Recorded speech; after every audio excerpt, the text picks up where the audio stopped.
السلام علیکم ورحمۃ اللہ وبرکاتہ۔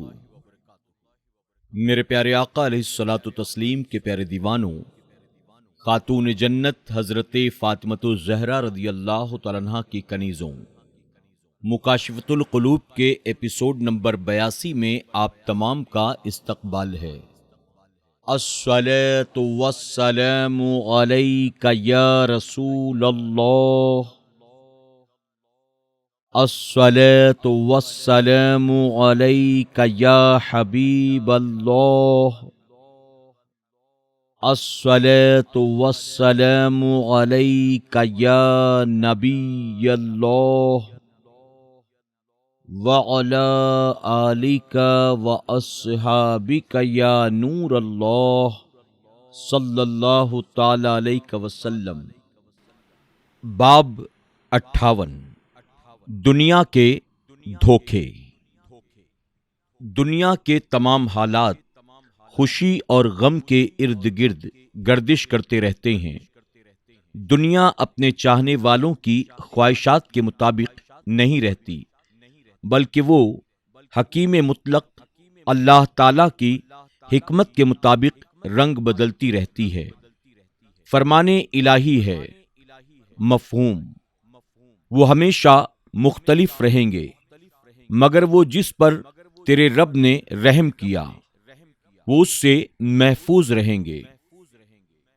بعض مفسرین کا کہنا ہے کہ یہاں مختلف سے مراد رزق کا اختلاف ہے، یعنی کچھ لوگ مالدار ہیں اور کچھ فقیر ہیں، لہذا ہر شخص کے لیے ضروری ہے جسے دنیا کا مال مل جائے اور اللہ تعالی دنیا کو اس کا خادم بنا دے تو وہ شکر ادا کرتا رہے اور نیک کاموں میں اسے خرچ کرے، کیونکہ اچھے اعمال برائیوں کو زیر کر لیتے ہیں، اور اپنی دنیا پر غرور نہ کرے۔ اور یہ فرمان الہی اس بات کو سمجھنے کے لیے کافی ہے۔ تمہیں دنیا کی زندگی فریب نہ دے، اور نہ تمہیں کوئی فریب دینے والا اللہ سے فریب دے۔ اور فرمان الہی ہے، لیکن تم نے اپنے آپ کو فتنہ میں ڈالا اور تم منتظر رہے، اور تم نے شک کیا اور تمہیں امیدوں نے دھوکے میں ڈالا۔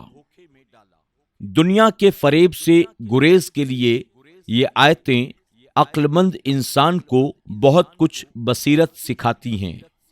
ان عقل مندوں کی نیند اور بیداری کیسی عجیب ہے جو بے وقوفوں کی شب بیداری اور کوششوں پر رشک کرتے ہیں، حالانکہ خود کچھ بھی نہیں کر پاتے۔ دانش مند کون ہے؟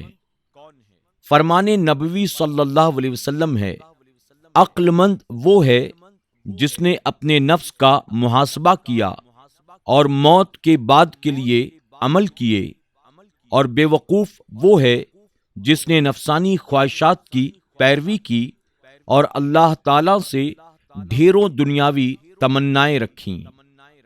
شاعر کہتا ہے، اور جو شخص کسی پسندیدہ چیز کی وجہ سے دنیا کی تعریف کرتا ہے، مجھے زندگی کی قسم جلد ہی وہ اسے برا بھلا کہے گا۔ جب دنیا چلی جاتی ہے تو انسان کے دل میں حسرت چھوڑ جاتی ہے، اور جب آتی ہے تو بے شمار دکھ لے کر آتی ہے۔ ایک اور شاعر کہتا ہے، بخدا اگر دنیا اپنی تمام تر مال و متاع کے باوجود ہمارے لیے پرہیزگاری کا نشان ہوتی اور لگاتار اس کا رزق آتا رہتا، تب بھی کسی آزاد مرد کے لیے اس کی طرف رجوع مناسب نہ ہوتا، چجائے کہ یہ مال ہی ایسا بنایا گیا ہے جو کل ختم ہو جائے۔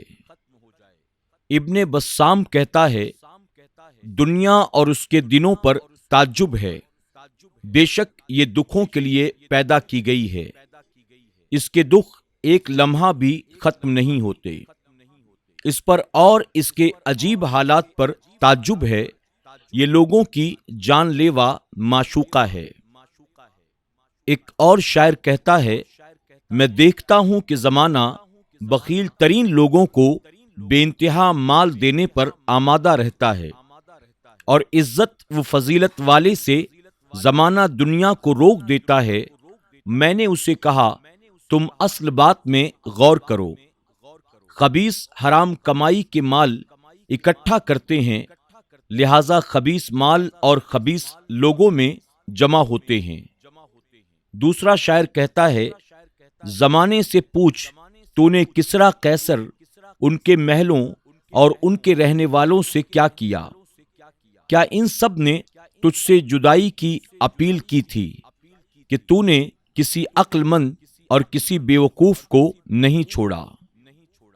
کہتے ہیں کہ ایک بدوی کسی قبیلہ میں آیا، لوگوں نے اسے کھانا کھلایا اور وہ کھانا کھا کر ان کے خیمے کے سائے میں لیٹ گیا۔ پھر انہوں نے خیمہ اکھاڑ لیا، اور بدوی کو جب بھوک لگی تو اس کی آنکھ کھل گئی، وہ یہ کہتا ہوا وہاں سے چل دیا، بخبر ہو جاؤ یہ دنیا عمارت کے سائے کی طرح ہے، اور لا محالہ ایک دن اس کا سایہ ختم ہو جائے گا۔ بلا شبہ دنیا سوار کے لیے قیلولہ کرنے کی جگہ ہے۔ اس نے اپنی ضرورت پوری کی اور پھر اسے چھوڑ دیا۔ کسی عقل مند نے اپنے دوست سے کہا، تجھے مدعی یعنی دعوے دار نے سب کچھ سنا دیا ہے، اور بلانے والے نے سب کچھ واضح کر دیا ہے۔ اس شخص سے بڑھ کر اور کوئی مصیبت میں مبتلا نہیں جس نے یقین کامل کو گنوا دیا اور غلط کاریوں میں مشغول ہوا۔ حضرت ابن مسعود رضی اللہ تعالیٰ عنہ کا قول ہے کہ خوف خدا کے لیے علم اور تکبر و غرور کے لیے جہالت کافی ہے۔ فرمان نبوی صلی اللہ علیہ وسلم ہے، جس نے دنیا سے محبت رکھی اور اس کی زیب و زینت سے مسرور ہوا، اس کے دل سے آخرت کا خوف نکل گیا۔ بعض علماء کا قول ہے کہ بندے سے مال و دولت کے چلے جانے پر رنج و غم کرنے اور مال و دولت کی فراوانی میں خوشی پر محاسبہ کیا جائے گا۔ بعض سلف صالحین جنہیں اللہ تعالیٰ نے دنیا دی تھی، وہ حرام کی ہوئی باتوں سے تم سے زیادہ بچنے والے تھے، اور جو کام کرنا تمہیں نامناسب نظر نہیں آتا وہ ان کے نزدیک مہلک ترین سمجھے جاتے تھے۔ حضرت عمر بن عبد العزیز رضی اللہ تعالیٰ عنہ بسا اوقات مسعر بن قدام رضی اللہ تعالیٰ عنہ کے یہ اشعار پڑھا کرتے تھے، اے دھوکہ کھائے ہوئے، تیرا دن نیند اور غفلت میں اور تیری رات سونے میں پوری ہوتی ہے، اور موت تیرے لیے لازمی ہے۔ ختم ہونے والا مال تجھے دھوکے میں ڈالتا ہے، اور امیدیں پا کر تو بہت خوش ہوتا ہے، جیسے خواب دیکھنے والا خواب میں لطف اندوز ہوتا ہے۔ جلد ہی تو اپنی اس دنیاوی مشغولیت کو برا سمجھے گا، ایسی زندگی تو دنیا میں جانوروں کی ہوتی ہے۔ میرے پیارے آقا علیہ الصلوۃ والتسلیم کے پیارے دیوانوں، خاتون جنت حضرت فاطمۃ الزہرا رضی اللہ تعالیٰ عنہ کی کنیزوں، اسی کے ساتھ باب 58 مکمل ہوا۔ اب آئیے 59ویں باب کا آغاز کرتے ہیں۔ دنیا کی مذمت اور اس سے ڈرنا۔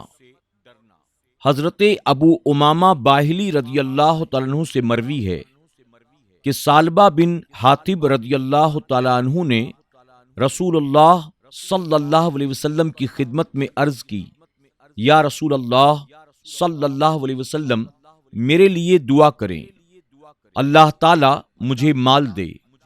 آپ نے فرمایا، اے ثعلبہ، تھوڑا مال جس کا تو شکر ادا کرتا ہے اس زیادہ مال سے بہتر ہے جس کا تو شکر ادا نہیں کر سکتا۔ ثعلبہ نے عرض کیا، یا رسول اللہ صلی اللہ علیہ وسلم، میرے لیے اللہ تعالیٰ سے مال کی دعا کیجیے۔ آپ نے فرمایا، اے ثعلبہ، کیا تیرے سامنے میری زندگی نہیں ہے؟ کیا تو اس بات پر راضی نہیں کہ تیری زندگی نبی کی زندگی جیسی ہو۔ بخدا اگر میں چاہوں تو میرے ساتھ سونے اور چاندی کے پہاڑ چلیں تو چلیں گے۔ ثعلبہ نے عرض کیا، اس ذات کی قسم جس نے آپ کو نبی برحق بنا کر بھیجا ہے، اگر آپ میرے لیے اللہ سے مال کی دعا کریں تو میں اس مال سے ہر حقدار کا حق پورا کروں گا، اور میں ضرور کروں گا، ضرور حقوق ادا کروں گا۔ حضور اکرم صلی اللہ علیہ وسلم نے دعا کی، اے اللہ ثعلبہ کو مال عطا کر۔ چنانچہ انہوں نے بکریاں لی اور وہ ایسی بڑھیں کہ جیسے کیڑے مکوڑے بڑھتے ہیں، اور ان کے لیے مدینے میں رہنا مشکل ہو گیا۔ چنانچہ ثعلبہ رضی اللہ تعالیٰ عنہ مدینے سے نکل کر مدینے کے قریب ایک وادی میں آ گئے اور 3 نمازیں چھوڑ کر صرف 2 نمازیں ظہر اور عصر جماعت کے ساتھ پڑھنے لگے۔ بکریاں اور بڑھیں اور وہ کچھ اور دور ہو گئے، یہاں تک کہ وہ صرف جمعہ کی نماز میں شریک ہوتے، اور بکریاں برابر بڑھتی ہی گئیں، یہاں تک کہ ان کی مصروفیت کی وجہ سے ان کی جمعہ کی جماعت بھی چھوٹ گئی، اور وہ جمعہ کا دن مدینے میں آنے والے سواروں سے مدینے کے حالات پوچھ لیتے، اور حضور اکرم صلی اللہ علیہ وسلم نے ان کے بارے میں پوچھا کہ ثعلبہ بن حاطب کا کیا بنا۔ عرض کی گئی، یا رسول اللہ صلی اللہ علیہ وسلم، اس نے بکریاں خریدی اور وہ اتنی بڑھی کہ ان کا مدینے میں رہنا دشوار ہو گیا، اور اس کے تمام حالات بتلائے۔ آپ نے سن کر فرمایا، اے ثعلبہ افسوس، اے ثعلبہ افسوس، اے ثعلبہ افسوس۔ راوی کہتے ہیں تب قرآن پاک کی یہ آیت نازل ہوئی۔ مفہوم: ان کے مال سے صدقہ لیجئے، ان کے ظاہر اور باطن کو پاک کیجئے، ان کے صدقات اور ان کے لیے دعا کیجئے، بے شک آپ کی دعا ان کے لیے تسکین ہے۔ اور اللہ تعالیٰ نے صدقات کے فرائض نازل کیے۔ حضور اکرم صلی اللہ علیہ وسلم نے جوہینہ اور بنو سلیم کے 2 آدمیوں کو صدقات کی وصولیابی پر مقرر فرمایا، اور انہیں صدقات کے احکامات اور صدقات کی وصولی کرنے کی اجازت لکھ کر روانہ فرمایا کہ جاؤ اور مسلمانوں سے صدقے وصول کر کے لاؤ، اور فرمایا کہ ثعلبہ بن حاطب اور فلاں آدمی کے پاس جانا جو بنی سلیم سے تعلق رکھتا ہے، اور ان سے بھی صدقے وصول کرنا۔ چنانچہ یہ دونوں حضرات ثعلبہ کے پاس آئے اور اسے حضور اکرم صلی اللہ علیہ وسلم کا فرمان پڑھوا کر صدقات یعنی بکریوں کی زکوٰۃ کا سوال کیا۔ ثعلبہ نے کہا، یہ تو ٹیکس ہے، یہ تو ٹیکس ہے، یہ تو ٹیکس ہی کی ایک شکل ہے۔ تم جاؤ، جب تم فارغ ہو جاؤ تو میرے پاس پھر آنا۔ پھر یہ حضرات بنو سلیم کے اس آدمی کے پاس آئے جس کے بارے میں حضور اکرم صلی اللہ علیہ وسلم نے فرمایا تھا۔ جب اس نے سنا تو اس نے اپنے اعلیٰ قسم کے اونٹوں کے پاس جا کر ان میں سے صدقے کے لیے علیحدہ کر دیے، اور انہیں لے کر ان حضرات کی خدمت میں آیا۔ ان حضرات نے جب وہ اونٹ دیکھے تو بولے، تمہارے لیے یہ اونٹ دینا ضروری نہیں ہے، اور نہ ہی ہم تم سے عمدہ اور اچھے قسم کے اونٹ لینے آئے ہیں۔ اس شخص نے کہا، انہیں لے جائیے، میرا دل انہی سے خوش ہوتا ہے، اور میں یہ آپ ہی کو دینے کے لیے لے کر آیا ہوں۔ جب یہ صدقات کی وصولی سے فارغ ہو چکے تو ثعلبہ کے پاس آئے اور اس سے پھر صدقات کا سوال کیا۔ ثعلبہ نے کہا، مجھے خط دکھاؤ، اور اس نے خط دیکھ کر یہ کہا، یہ ٹیکس ہی کی ایک شکل ہے، تم جاؤ تاکہ میں اس کے بارے میں کچھ غور کر سکوں۔ لہٰذا یہ حضرات واپس روانہ ہو گئے اور حضور اکرم صلی اللہ علیہ وسلم کی خدمت میں حاضر ہوئے۔ حضور اکرم صلی اللہ علیہ وسلم نے ان سے بات چیت کرنے سے پہلے صرف انہیں دیکھتے ہی فرمایا، افسوس اے ثعلبہ، اور بنو سلیم کے اس شخص کے لیے آپ نے دعا فرمائی۔ پھر حضرات نے آپ کو سالبہ اور سلیمی کے مکمل حالات سنائے۔ اللہ تعالیٰ نے سالبہ کے بارے میں یہ آیتیں نازل فرمائی۔